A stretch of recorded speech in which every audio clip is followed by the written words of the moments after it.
What's up, YouTube? It's Baker. Welcome back to Blue Line Morphs, guys. I hope everybody's doing really well. So it's Wednesday afternoon for me, actually the day off. I have a lot of running around to do, and I thought I'd kind of share. I've always been completely and totally transparent with everybody, and I kind of wanted to share how the Stranger Clown Boy came about, how the Cinnamon Pie Girl came about, and what and how it all kind of worked and what transpired, so forth and so on. So if you've been paying attention to my Instagram channel, you've seen pictures of me and one of my best friends, Al, with the flamingo suits on vacation, right? You guys seen all that stuff? And I kind of made a joke about what does this have to do with the Stranger Clown Boy? So that's what today's video is all about.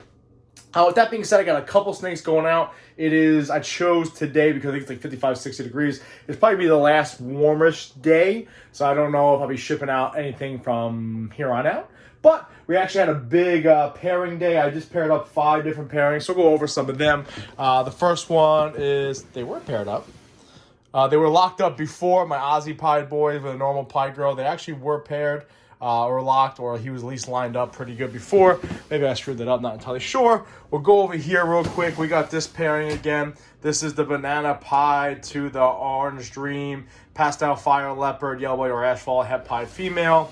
Next door, we got another pairing they're lining up right there. Normal Pie to that Pastel Butter, Red Stripe Leopard Clown, possible Spot Nose, possible Het Pie. We're figuring that game out right there.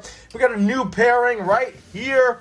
That is the Orange Dream Lesser, Het Puzzle, possible Het Hypo, going to Banana Het Puzzle Boy, and then down over here, we're trying to do this pairing right here. This is that mystery girl. That's that crazy male. So this we believe is Banana Pastel Butter, maybe Fire, Enchi to that mystery clown. So we're trying to pair them up. We'll see what happens. And then update on the Stranger Clown Boy, who is the hero. He's kind of just chilling right there right now. We're not going to pair him up yet. I actually want to get him to eat for us first, and then we'll go from there. It is Wednesday, which means the later tonight is bowl, water swap, stuff and so on. So before you get into me about that, that'll be going on later. Anyway, guys, got a clutch in the incubator, by the way. We're going to talk about that clutch on Saturday. I'm really excited about that. That is probably the biggest clutch of my ball python career, and meant a lot to me, so look forward to that video on Saturday. All right, so let's get right into this. So, again, I've always been very transparent, open, and honest about everything, my mistakes, failures, prices, stuff like that, so forth and so on.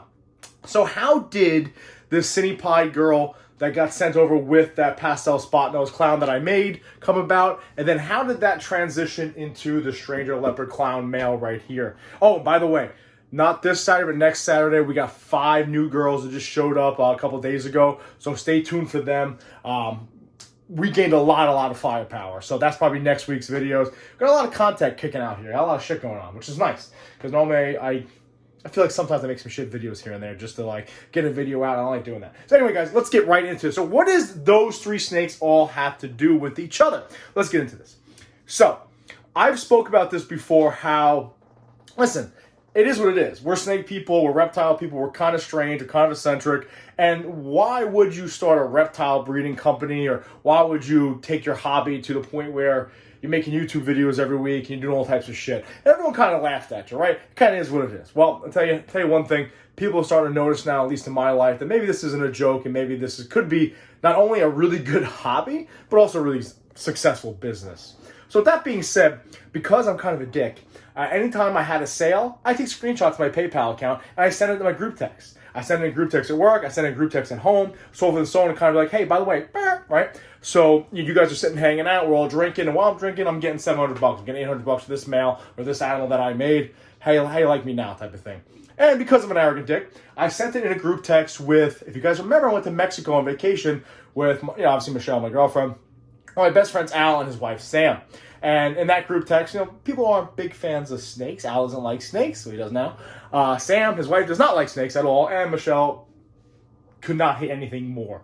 With that being said, so I sent a screenshot of a page. I think I sold, what the hell did I sell? Oh, I sold one of those girls. I sold like a pastel, black pastel or cinnamon spider het pied female. It was like $450, whatever it is, and I sent him a screenshot like, hey, $450. That's like, what, 10 hours overtime. Why? For doing something I love. Pretty cool, right? So then Al, now what's funny is Al had mentioned probably about 6-7 months ago, oh, you're taking on any investors? I was like, no, I kind of just want to do it myself. I don't want to get wrapped up in that game. It kind of complicates things, so forth and so on. I kind of want to make my own decisions and not have it predicated upon what other people's financial interests are. He's like, oh, that's kind of pretty smart. I was like, yeah, no shit. So he's like, yo, how can I get in? After I sent the screenshot of PayPal, he said, by the way, I put pre-workout in my coffee today. I went to the gym, just got back from the gym. And if I'm speaking really fast, that's why. My heart rate's probably like 175 right now. My watch is calling an ambulance for me. So I sent a screenshot of the PayPal. I was like, yo, how can I get in on this whole like snake business? And I joked around. Now, before that had happened, my buddy down at Screaming Eagle, he had said, listen, I'm switching over to retics. I'm selling something to my animals. If you're interested, and I hit him up about that cinnamon pie. Go, I like my pies. I don't have cinnamon really involved in any of my pie projects right now, so I'd love to buy that breeder. Oh, by the way, do you still have my pastel spot nose clown girl I sold you? Yes, I do. Worked out kind of a package deal with him. He hooked me up. I hooked him up in the past, and it was like $3,000, okay, for both those animals shipped. Fucking home run, right? See, it pays to be nice to people and to talk to people and not be a jerk and be a human being, right? I think a lot of people I hit up, even I'll hit people up. It takes forever for them to answer, or they're just like short, one-worded. Anyway, so now with that being said, I'm all over the place here, guys. Let me rein myself back in. I sent in that group text after Al said, "How can I get in on this?" I said, "Yo, give me $3,000, and I'll pay you back like $4,500, $4,800 in like a 6-month to a year turnaround, right?" Not bad for an ROI for him. He's very, he is, listen, I always joke around with him, but at the end of the day, the kid went to Ivy League school, he's a big time, he has a business aspect mind, he's very successful, and he runs some big companies, right? So he's no dummy. But, so anyway, that's a pretty good ROI, right? Think about it. You're what is it, like 65-70% turnaround you're getting. And he was like, oh, how does that work? I said, well, we would pick up these 2 females, I would bring them to my powerhouse Aussie Pie Boy, and I'd kick you back the money. It's that simple. Okay, cool. Sounds like a good plan, right? Not bad for me. I'm getting females out of pocket relatively for free, and I get to pick up one of my old girls that I actually made that I felt guilty getting rid of, and I pick up a nice breeder, Cindy Pie Girl, 3 years old, 1,500-1,600 grams, eating like a savage, etc., etc. Will go really well with my powerhouse pie. Home run for me, right? That being said, because Al's got that mind, he was like, well, the next day, I believe, he was like, why can we do something like where we split clutches? I said, well, if you want to break it down like that, that's absolutely fine. He said, well, how many years we split clutches, so forth and so on. I said, Al, a deal like that would be something where we have like a powerhouse male that I put to 4 or 5 of my females, 6 of my females, where in this regard, Cindy Pie female is powerful, but I'm putting my powerful male to her, so it doesn't really pay for me to split clutches with that, because it's like I'm putting the money into it with my male. That makes sense. Plus, it's lower end animals, like something you just want to done type of thing, ROI. We ultimately did decide, though, to split like a clutch or 2 from him, because why not? Now, with that being said, before I even get into how the Stranger Boy came about, one thing him and I are both very humble, and in doing these deals, we actually made sure we prioritize our friendship over financial gain, so on and so on. So I'm going to tell you exactly the deal we worked out. Some people might agree with that deal. Some people might not disagree with that deal. I'll tell you right now, when I told people about it, like, well, you're kind of getting the short end of the stick, I said, I'm really not, right? Because this boy's chilling in my house right now. We'll get into that in a second. So everything we did here was kind of just be completely fair across the board and to make sure it doesn't interfere with our friendship at all. But we're also not the type of people that have personalities to interfere with friendships like that. So he was like, all right. He's like, that's cool, I understand. He's like, so what would a deal like that entail? Like, what type of animal would you have to have in order to have a deal where you put it to a bunch of your females and we're kind of into this project for like 2 years together, splitting clutches? I said, well, in all honesty, that's like an animal like this. And I sent him a picture of the Stranger Leopard Clown boy that's breed ready or a proven breeder. And he was like, oh, why would that be? So then I explained to him, listen, Stranger's a fairly new co-dom, incomplete dominant trait, from Europe, 2016, 15, 14, whatever you want to say. And it's really big right now. People are loving it. A Stranger Clown's roughly 9 to 12, 13 grand just for the Stranger Clown. Never mind, start stacking codons on top of it. And this male also has leopard already on top of it. Plus, he's breed ready. We don't have to raise him up. he was like, oh, so what would you do? I was like, well, I have a bunch of females, which we're going to do a whole video about who I'm going to put here. I'm not going to push him crazy, but he does have some work to do this year, over the next probably 7 months, give or take. We're going to do a whole video about what I plan on doing with him. So anyway, backtrack. So I was like, okay, so how would that work? I was like, well, an animal like that, I would put to some like the power females I just picked up, my high intensity orange dream, yellow belly fire clown girl, my killer leopard clown pie girl, stuff like that. And that would make some really killer animals. And because, Al, you're investing in the high-end male, I'll put it into my females, then we start differentiating between splitting clutches, percentages, work, stuff like that. He's like, okay, well, how much is that animal? I was like, bro, that animal's gonna be like 20 grand. He's like, $20,000. I was like, why? I was like, well, here you go. And I broke it down again, the ROI, and it kind of will pay for itself almost in one clutch.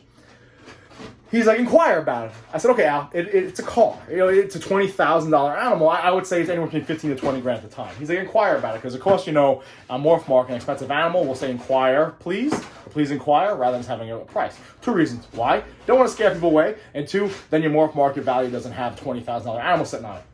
Not dumb. Anyway, he's like, inquire. So I inquire. I'm like, Al, are you sure about this? He's like, well, do you want to split it 50-50? I said, well, Al, I'm actually dropping another like 10 to 15 grand on some other animals right now, so I prefer not to spend another 10 grand. I kind of want some nugget in the bank account. He's like, oh, no, I understand. And Al's like me, flies by the seat of his pants here, and he said, listen, he was like, well, let's not let money get involved in, one, pushing your business to the next level. I would love to get involved in it, a nice little investment, etc., and so forth and so on. So with that being said, I inquired. And now originally Al had set a number of 17.5. He was 17. He was trying to get for 15. I was like, well, I'm going to negotiate for 15. We'll see what happens. Try to get for 17.5. That's my highest, and see what happens. So I hit him up, negotiating with him, and of course the number comes back $20,000. And I originally was like, I knew it was gonna be 20 grand. I knew it, right? Because you don't have to raise it up. It's good to go. 600 grams, and it's a Stranger Leopard Clown male, right? So I told Al, I was like, I'm going to shoot out 17.5, okay? He's like, no problem. So I shoot the guy an offer for 17.5. He's like, I was like, listen, if you accept 17.5, you'll have this money sent to you within minutes. This isn't like, put on a payment plan, so forth and so on. You agree to $17,500. Within a couple of minutes, you'll have $17,500 in your bank account, okay? And he was like, well, listen. He's like, I kind of want to stay firm at 20 grand. That's what the price is. And then realistically, I was like, all right. I was like, I understand that. So I sent back Al. I called Al. I said, listen. I was like, the guy's not going to drop below 20 grand. He's like, well, how come? And I said, well, honestly, realistically, $2,500 difference I'm paying for that male. It's not like we're going to get this male elsewhere. And because of the ROI and then bringing it to the females that I have, a couple of them I can't even talk about yet because I want to unveil them in another video. To squabble over $2,500 in the long run with this animal, the potential of this project could be $2,500 is a drop in the bucket. He's not going to lower the price. It's just that simple, right? He's not dumb. This is like you're buying a car. It's going to depreciate in value. It's only going to help you, right? So there's no reason to squabble over $2,500 or roughly about 11% of the actual animal's value. So with that being said, I was like, yeah, fuck it, tell him yes. I was like, all right, Al, listen to me very carefully. You understand this is an animal, right? It could not breed at all for us. It can do nothing but slugs. It could die, okay? You understand that? He goes, no, I'm taking a calculated risk. Like, I trust you, Bake, and I think this would be a lot of fun, and it's something I would like, to hang out and play around with you. I said, okay. So we didn't even worry about breaking down the project and the semantics and the numbers for it right then and there, because it's Al and I. We're not going to be dicks to each other. So I said, we'll take it. And after a couple hoops and PayPal being like, you're not sending 20 grand out, bank wire transfer, and sure enough, we bought it out for $20,000. And this is the breakdown that we decided upon, essentially. So what we're going to do is we're going to try to recoup his investment right away. The first 20 grand that's made off of this project is going to go right back to Al to pay that off. And then the next 10 grand after that is going to go to me, just because some of the females, I spent 7 grand on this female and 10 grand on that female and so forth and so on. So I'm going to recoup some of that money too. And what's going to happen after that, we're going to split the clutches 60-40, okay? Now, I spoke to a few people. They're like, well, most of the time it's 70-30 in the breeder's favor. You're doing all the work. You have all the females. You got to take care of them. I'm not going to squabble over stuff like that. Like, I wouldn't have this animal if it wasn't for Al to begin with. Plus, what we're going to do, too, is if I choose to keep back an animal or hold back an animal, I'm going to pay Al roughly a certain percent. We haven't really discussed that yet, but a certain percentage of what that animal's value is and hold it back. So for me, ultimately, guys, the breakdown, and again, most people don't talk about this. I don't give a shit. I'm open book. You guys know that. animal costs 20 grand. I'm going to put it to probably about 30 to, like 30 grand, 30 to 35 grand worth of females. The first 20 grand, I want to pay Al back right away, get his investment recouped. Most people say normally they don't do that in these breakdowns. You don't recoup your investment. That's his pay into the company. That's his pay into the project. And then after that, we split the clutches. I don't want to do that, right? I don't want to risk friendships, so on and so on. And because I told Al that, he's like, why don't you recoup some of your investment? So ultimately, it was 10 grand. I was fucking fine with that. And that's what we decided to go to going forward. And then once that happens, the breakdown is 60-40. We're both pretty comfortable with that. And plus, I get to keep some of the animals for a much, much discounted price. So not only is it going to and then we're going to do this for roughly 2 years, okay? 2 solid seasons. And at that point, we'll really evaluate either I'll buy him out of that male or we'll figure it out. And the way I know Al pretty well, we'll probably start investing in some other shit and we'll go from there. But that's ultimately how that came about, guys. It started off as a joke and a text message, me just being an arrogant dick, to one of my best friends who's financially savvy and successful. It's like, I like to get involved in this. Why not? It's fun, right? Something new. Guy hates snakes, but he's coming here on Tuesday. I might film a video this Tuesday and make his ass hold the snake. Maybe make him hold his own investment. Yeah, I think that's what we're going to do. Anyway, so that's how it all came about, guys. That's the breakdown we're doing. If you guys want, I can really do a whole video of an entire breakdown of how we're going to plan all this shit out and what exactly it costs and so forth and so on. But that's what we decided to do. Now, again, I've spoke to other people, and they say that that's a little light in my favor. But I don't mind. I don't care because, you know what? This tortoise is a pain in the ass. Honey, I gotta put watermelon in there, or she's just on top of it, crushing it. Whatever. Anyway, it's a little light on my side, but I don't mind that at all. I think it's a very, very fair. Very fair agreement. And I'm really happy about this. I wanted to get into Stranger Clown, but straight up, I couldn't afford it at the time, right? 13, 14 grand for like just a male to begin with, even though I have a buddy, Anthony, obviously would hook me up big time. But this kind of fell into my lap, and that's how that happened, guys. This is the breakdown we're having. Do I advocate getting investors involved? It's up to you. Do I really consider Al an investor? No. He is, he's just my buddy, and he sees the passion. He sees how it's building. He sees how I'm operating it. He decided to throw some money at it. I happened to hit him with this idea. We agreed on the terms later on. We're both very comfortable with that. And that's how, essentially, guys, I got a Stranger Leopard Clown breeder male for nothing. That makes sense? Kind of. I don't know. Either way, guys, listen, I appreciate you watching. That's what's going on over here at Blue Line Morphs. Stay tuned for Saturday's video. It's going to be a huge egg pulling video. It's probably the most important one of my ball python career. We got 5 new females just showed up, so you're going to meet them next week. I'm really excited about this, guys. We're really cranking. We got some pairings. We got some locks. Oh, we had some locks. Who the fuck locked up? I don't remember. Oh, my Aussie Pie Boy locked with my Sterling Lesser Clown Girl last week, and then that Pastel Butter Red Stripe Leopard Clown Possible Het Pie Boy locked with that normal Het Clown Possible Het Pie female. Excuse me. Yes, we're cranking, we're moving. I got some boxes to set up. I got some snakes to get ready to go out today. And then we're going to dinner tonight. So, solid night, guys. I appreciate you guys watching. Listen, if you want to comment and say what you guys did down below, definitely comment down below if you've been involved in situations like this before. I really appreciate it, guys. Listen, appreciate you watching. Be safe. Please remember, watch your 6.